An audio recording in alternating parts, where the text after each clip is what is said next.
The crying started before the plane even left the ground, sharp, desperate, the kind of sound that slices straight through patience and pride. Heads turned. Shoulders stiffened. A few passengers sighed loudly. And there, trapped in a narrow economy seat at 30,000 feet in potential judgment, a single father held his tiny baby with trembling arms, already feeling like the worst man in the world before the journey had even begun. If you believe in kindness, second chances, and everyday people doing extraordinary things when it matters most, take a moment right now to like this video, share it with someone who needs hope, leave a comment, and subscribe to the channel Everyday Heroes. Stories like this deserve to be heard. He hadn't planned for this to happen. He hadn't planned for any of it.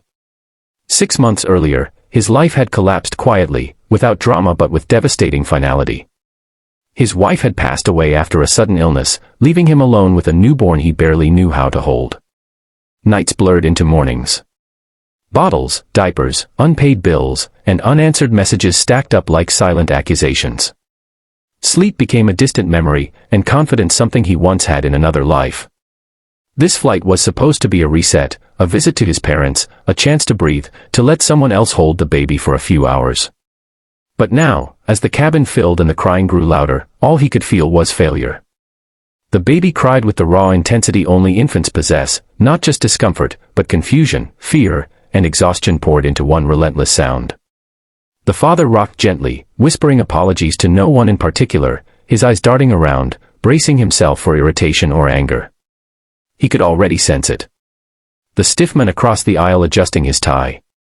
The older woman pressing her lips together. The flight attendant giving a practiced smile that didn't quite hide concern. He wanted to disappear into the seat, to apologize to every stranger for daring to exist with grief in public. As the plane leveled off, the crying only intensified. His arms ached. His shirt was damp with sweat. The baby's face was red, fists clenched, voice hoarse from effort. The father felt something break inside him, not loudly, but quietly, the way exhaustion finally overwhelms resolve. He hadn't cried at the funeral. He hadn't cried signing paperwork or packing away his wife's clothes. But now, surrounded by strangers, he felt tears burning behind his eyes. He wondered if everyone could see how lost he was. That was when he noticed her. She sat one row over, by the window. A woman about his age, hair pulled back loosely, eyes tired but kind. She held a small bag on her lap and watched him not with annoyance, but recognition. The kind that comes from having walked through similar storms.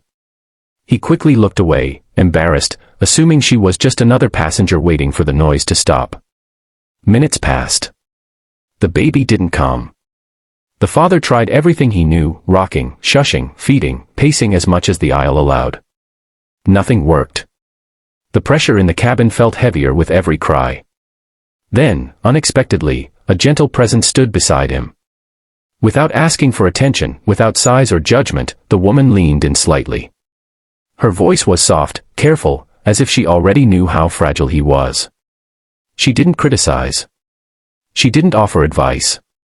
She simply offered help in the most unthinkable way. She explained, quietly, that she was a single mother too. That she had nursed her own baby on planes, in bathrooms, in cars pulled over on highways at midnight. That sometimes babies don't need fixing, they need familiarity, warmth, calm. She said she could help if he was comfortable, that she understood if he wasn't. There was no pressure in her words, only compassion. The father hesitated. Every instinct told him to protect, to refuse, to handle it himself. But exhaustion overpowered pride. He nodded, barely. What happened next stunned the entire row.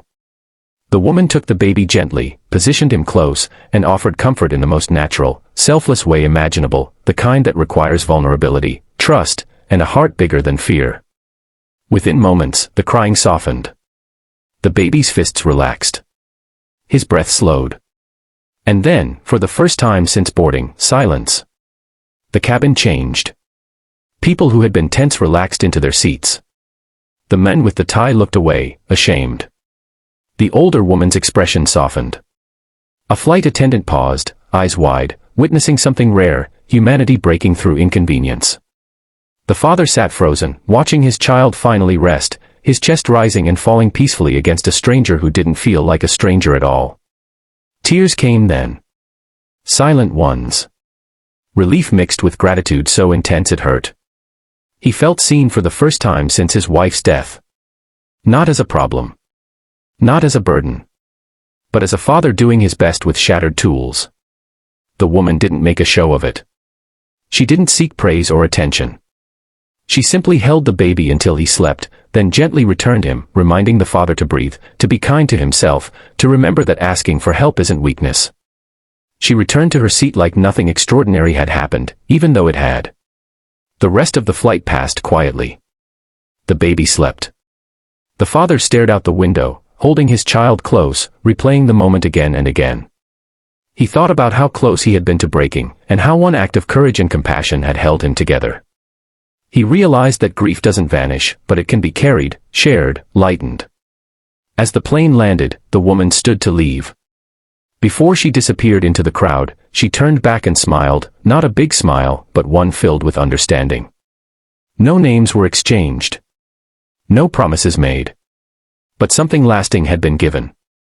Before this story ends, take a moment and comment below, have you ever witnessed or experienced an act of kindness that changed everything?